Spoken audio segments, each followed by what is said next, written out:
Take a little trip with me, I'm gonna take you home. Take a little history Take a little down this lane of memories.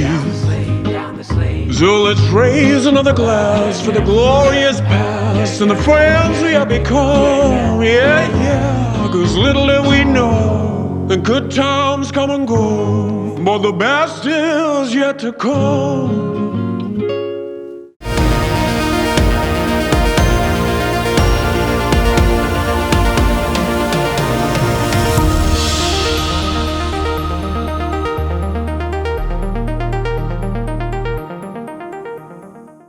Hello and welcome to a special interview for The Wire.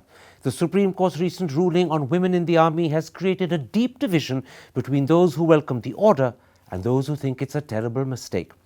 With me to share his view on the subject is India's former Chief of Army Staff and the victor of the Kargil War, General Ved Prakash Malik. General Malik, before I come to the Supreme Court's judgment on women in the army and its implications, let me ask you two simple questions. First, the percentage of women officers in the army as of today is 3.89%.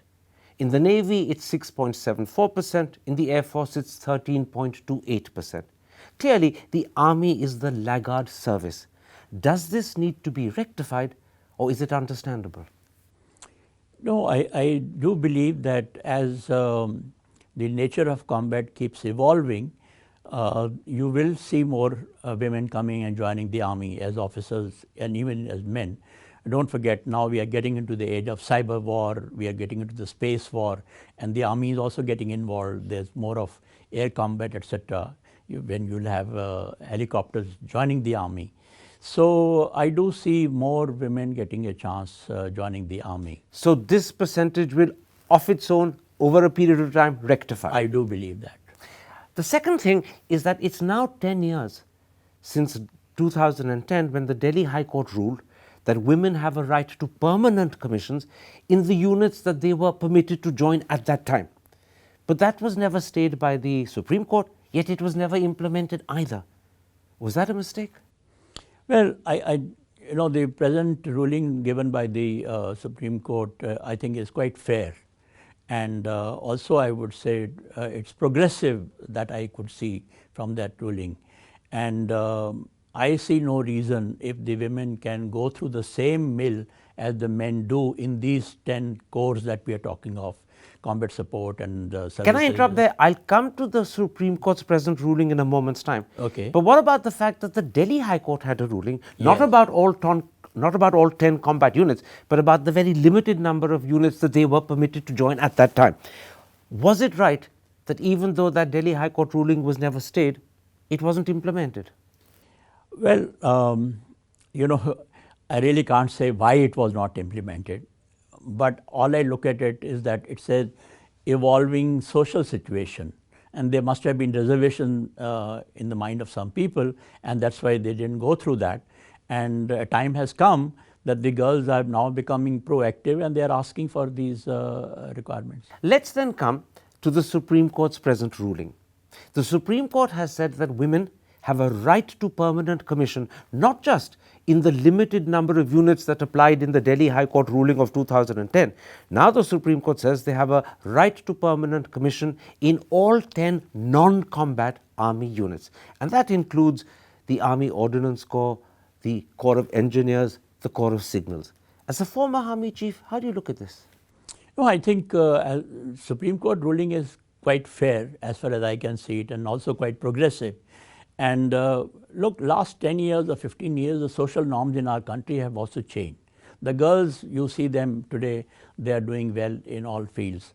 And I feel that what the ruling has been given is quite fair, and these girls should be able to go up the ladder and get their permanent commission and go up the ladder to command position. So, as a former army chief, you have no problem whatsoever with women being given permanent commissions in all 10 non-combat units. You have no problem with it? No, I have no problem. There's a second part of the Supreme Court ruling. Not only have women been given permanent commission in these 10 non-combat units, they've also been allowed the right to aspire to command positions at par with men. How do you view this part of the ruling? Look, if they can go through all the steps that are required by men to be able to command the units. I'm now talking of that they volunteer for it and they go through the courses and the promotion examinations, they go through all the tests, etc. I see no problem in their being able to command. And I must also mention to you, already women are commanding hospitals, for example, large hospitals. And if they go through the complete mill that the men have to go through, the officers have to go through, male officers, I see no reason why they can't command. I want to pick up on some of the points you've made there, but first let me put to you what has been the Army's traditional response. The Army has always said that jawans who come from conservative rural backgrounds will not accept women COs. The Supreme Court dismissed this as regressive thinking. Last week, General Qadian said to me the Supreme Court was wrong to dismiss it, that there is validity and justification to the Army's reservations. Look, I have different opinion from General Qadian, okay? And I go by what the Supreme Court has said, because the social norms in our country have been evolving. Today you have men who are better educated. They understand the role of women in the society as well as in any organization that we have, private sector, public sector, politics, everywhere else. So I see no reason for this kind of reservation, and I don't think there will be any reservation. Let me put to you a point that General Qadian made as a sort of sociological explanation for his position. He said, our soldiers come from rural backgrounds where women, their sisters, their mothers are in parda. They, the man, is the dominant person in the family. It's very hard for him psychologically to accept that in the army suddenly a woman becomes the boss. Will that be a problem in your eyes? I don't think so. Look, we are talking about an organization which today is respected the whole country. And the units that I have seen where women officers are working, I have never seen any problem of the men not respecting women.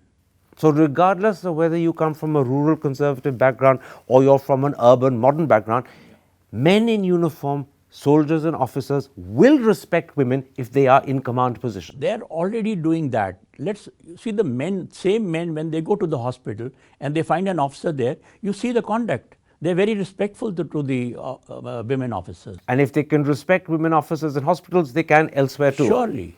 In which case, was the army wrong to put this defense up in court? Because this was the army's defense which Justice Chandrachud dismissed. I think it was a wrong argument. So the army put up a wrong argument. Well, it's not the army. You know, the argument is put up by the lawyers, and the whole thing is not directly from the army. It goes to the Ministry of Defense, etc. But I take it has the army's concurrence. I have no idea about that. But it is the wrong argument. Yeah, the argument was wrong. I do believe that. Let me then come to a point you made earlier.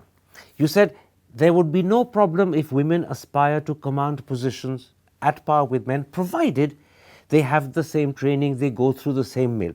Well, let me ask you two questions. First of all, in terms of fitness and strength, can women be the equal of men? Look, when we are talking of these 10 cores, combat support as well as this thing, you don't require so much of strength, physical strength. Okay, most of the activity that you do today, they don't require that kind of, unless we are talking of infantry and artillery and things of this nature.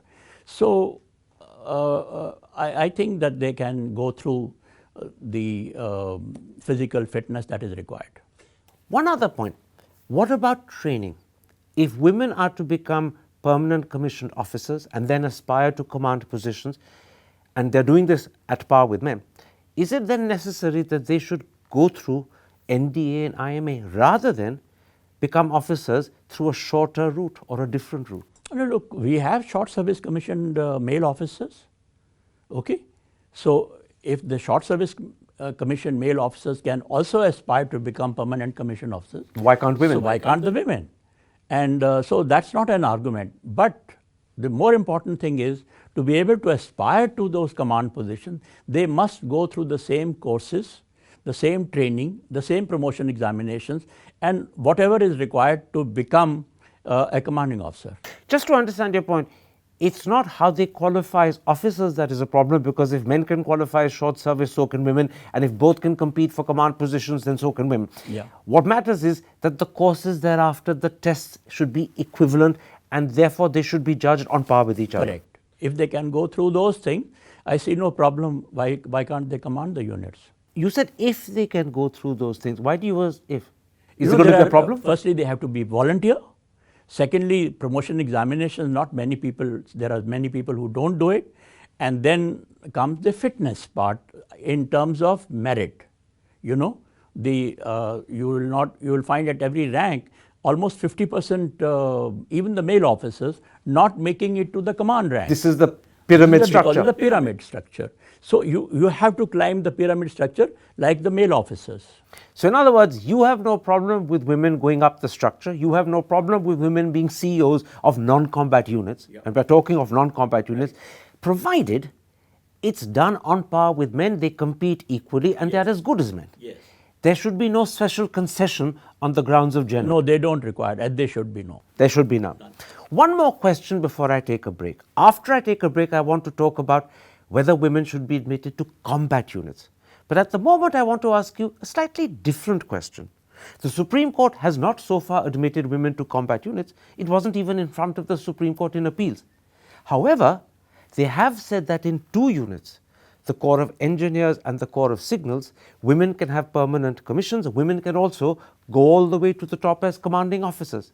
Now, during wartime, and you know this better than me, signals and engineers, they may not be combat units, but they're often at the front. They're often very close to the front. So if women have permanent commissions or are commanding these units, they in effect through the back door will have a combat role. No, Karan. Firstly, engineers as well as signals are not combat units. They are combat support corps. That's what they are. And here also they are not fighting alongside the infantry or armored corps or mechanized infantry. You know, they are close to them. But in that respect, other arms and combat support arms as well as services are also fairly close. But they are not part of those units when they are operating right in front. So the argument that through the signals and the engineers, women will have a backdoor combat role, you don't accept that? No, I don't think that will be possible. Let's then at this point take a break. When I come back, I want to touch on what is undoubtedly the most contentious but also the most critical issue. Should women at some point have a role in combat units? Or would that be something that in India at least we cannot consider for the foreseeable future? That's the key subject after the break. But first, a message from our sponsor Glenlivet whilst I take a reassuring sip from this glass. Take a little trip with me, I'm gonna take you home. Take a little history Take a little down this lane of memories. down this lane. So let's raise another glass for the glorious past and the friends we have become. Yeah, yeah, 'cause little did we know the good times come and go, but the best is yet to come. Welcome back to a special interview for The Wire. My guest is India's former Chief of Army Staff and the victor of the Kargil War, General Ved Prakash Malik. General Malik, let's now come to what is not just the most contentious issue, but probably the critical issue. Should women in the foreseeable future be permitted to join combat units of the army? Look, there are 2 factors involved in this. The first one is the fighting environment, the combat environment. I'm talking of the live combat environment and the practices and the training that you have to go through that. The second aspect is the social environment of the company, the prevailing social environment, and both are evolving, let me say that, particularly the social environment I'm talking of. At the moment, I cannot see in the foreseeable future women joining the combat arms like infantry, armored corps, artillery, or mechanized infantry because of the kind of combat conditions in which they have to fight. And here I'm now talking of, you know, they live in bunkers, they have to be huddled together under a tank or inside a tank. Now those kind of conditions where the bullets are flying all around you and there is shelling going on, those kind of conditions in which I can't foresee them because the Indian social environment will still not accept men and women living together in a bunker or under a tank together. And in any case, the army cannot provide them the kind of privacy that is required by the women under those conditions. So, because of the conditions that are prevailing in an actual fighting, as well as the social conditions that we have in the country, I don't foresee the men and women and fighting in these 3 or 4 arms that I have mentioned: infantry, mechanized infantry, armored corps, and artillery. Is there a further concern? As you know better than me, in actual wartime, male officers and jawans often end up literally in physical hand-to-hand fighting. Yeah, that's true. If that were to happen with a woman officer, would she be at a disadvantage? Yeah, she will be at a disadvantage. In any case, our society will not accept men and women fighting with the enemy hand to hand. Of course, physically also it will affect. The men can probably be, they are tougher in physical strength. But I don't think today you have that environment in which these girls should join these 4 arms that I mentioned. Let me put it bluntly. One of our great threats is the possibility of an attack from the western border by the Pakistan army. The Pakistan army is entirely a male army. They're not even talking about inducting women. If it comes to hand contact between an Indian woman officer and a Pakistani Jawan or a Pakistani male officer, would you as an army chief be happy that this is going to give India the advantage, or would you be very worried? No, I'm not worried about the disadvantage, but I would be worried about what can happen to the girl if she becomes a prisoner of war. I would be very worried about, people misbehaving from the other side. And Misbehaving meaning rape? Yes. I know of a case of the US Army, a helicopter pilot, a woman helicopter pilot. She was captured and she went through hell, including rape. And that is recorded. So, and we have the example of Saurav Kalia. And we have the example of Saurav Kalia. I have seen it personally, how they tortured Saurav Kalia and all his patrol, all his men. So you don't want to see that kind of a thing, neither in Indian society and definitely not in the Indian Army. So there are multiple reasons why you think combat units for the foreseeable future cannot have women. One, the possibility of hand-to-hand fighting, where a woman officer would be at a disadvantage. Secondly is the living conditions in combat zones, whether you're huddled in trenches or whether you're sleeping under a tank. And then the third is this fear: what happens if an Indian woman officer is kidnapped or captured, and how she'll be treated? Yeah.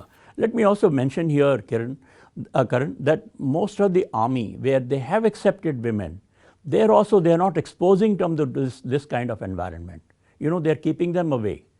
As I mentioned to you, a case of a US helicopter pilot, and as far as I know, even the Israeli women, who have been there, they are not really put right in front. They are given jobs as instructors in the gunnery, in the tanks and all that, but they don't get involved in hand-to-hand fighting that we are talking about. This is a very important point you're bringing up, because the counter-argument has been that Israel has admitted women in combat units since 1995, Germany since 2011, Australia since 2013, Britain since 2018. But you're making a very important distinction. Women may be admitted into combat units, but they're not at the very front. Yeah, they're being, as far as I know, US Army does not permit them to go right in front. Even our own Air Force, as far as I know, they have thought of it that they will not send them in the enemy territory when they are flying by their fighter aircraft or transport aircraft. This is the second very important point you're making. You're saying when women in the Indian Air Force become fighter pilots, and many people say this proves that they have combat roles in the Air Force. I cannot be 100% sure, but this is the discussion that I have heard.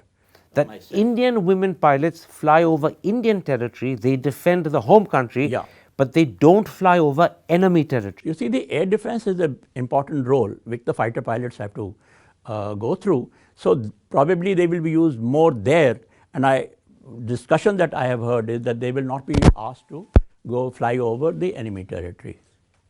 One other question: it's often said that in the Navy, for instance, women fire torpedoes and missiles at enemy warships. Is there some sort of similar combat role that they could have in the army, where they could be in combat roles but not endangering themselves? In fact, you are going to see these kind of roles more and more as the nature of combat evolves.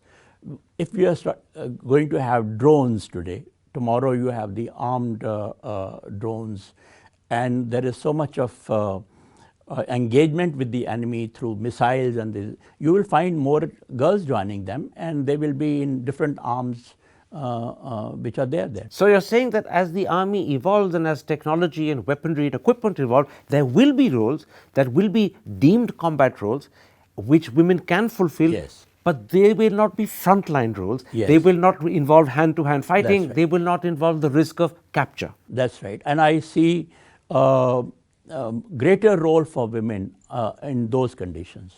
But at all costs, you're saying for the foreseeable future, roles where women have to end up in hand-to-hand combat, roles where there's a danger of being captured by the enemy, or roles where you have to live in these difficult conditions in trenches or tents under tanks, these you say for the foreseeable future are ruled out. Yes, foreseeable future, I don't accept that, but one doesn't know how the society change or how society evolve. But at the moment you can't foresee it. No.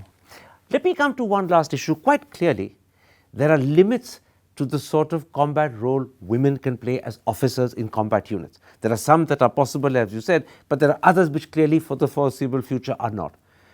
What about the possibility of women as jawans? So far we've talked about women as officers. What about women as jawans? Look, we've already started this. There is going to be 100 girls who have joined the CMP Corps of Military Police, and they will be accepted as jawans, as we are calling them. And I also know that in Nepal Army, for example, they have women as jawans. Full-fledged jawans? Yes, they do have. But I don't know any particular service or arms, but I have seen girls as other ranks in that And not army. just as military police? Because military No, police, people say, are not jawans in the real sense. Not just as military police, but Nepal Army has got women as jawans or other ranks, as we call them. And I think here also you may see, as the social norms evolve and as we progress with better technical equipment, etc., more girls joining them. Why may see as social norms reform? If Nepal already has women as jawans, why can't India? There can't be much difference between the two societies and their social attitudes.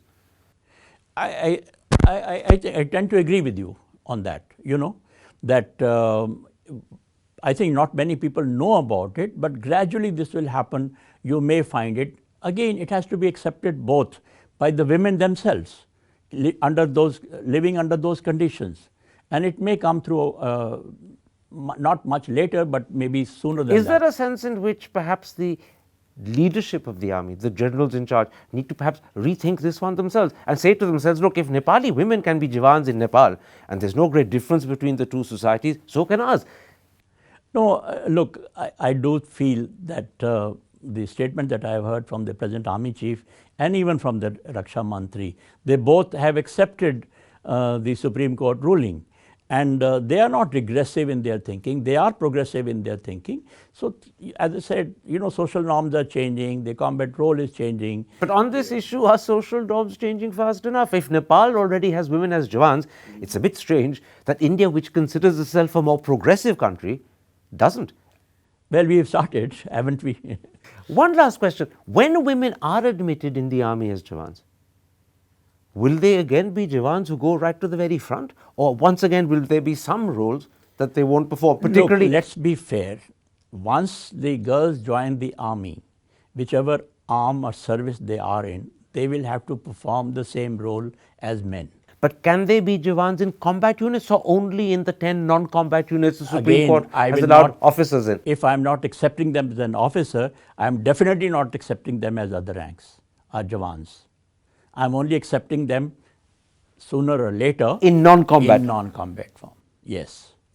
Definitely not in those, because there the life is tougher, the conditions in which they have to go through. Again, we are talking of hand-to-hand fighting and the probability of being captured and all that. So there, they'll have to stay away for some time. One last question. I'm not naming any names at all, but you're aware of the sort of discussions happening in social media and on platforms, and there are several retired army officers, a few serving army officers who obviously do it anonymously, who are deeply upset by the Supreme Court ruling. They believe that the Supreme Court has either misunderstood the army or perhaps both the nature of Indian society. Your views are quite remarkably different, with the exception of women in combat units. What do you say to these people who are worried by the Supreme Court ruling? Look, people have their own opinions, and my opinion is what I have given to you. And I do feel that, in the evolving situation that we are in today, in every respect, particularly social this thing, I have broken a couple of glass ceilings in my time. We raised the strength of the women officers from 1,000, we made it 1,500 in my time. There was a girl who came to me, and I think about 1.5 years service. She said, "Sir, I am not being permitted by rules to go through parachute training." So I just kept quiet. I broke that rule, or rather I made them to change that rule, and this girl was sent, and she did her para jump, and she did her training with all the men. And the third thing is that there were two girls, wife of, they were widows, they had lost their husband, and they came up and they said, "We want to join the army as officers." So we got the permission, and today they are serving in the army. So these are evolving situations, and I don't think we can have a mindset which is frozen in the time frame. And people must change their attitude toward the women, the way they are progressing. But of course, there are glass ceilings, sooner or later they get broken in their own time. So your real message to people who are worried and disagree with the Supreme Court ruling is, look, times are changing. Yeah. Society is evolving. You can't have a rigid attitude. You have to change as well. That's right, it is. General Malik, a pleasure speaking to you. Thank you, Karan. Thank you. Thank you, sir. To receive instant updates on all videos from The Wire, click the subscribe button and hit the bell icon. Pay to support independent journalism. Click the link in the description and choose the amount you want to pay.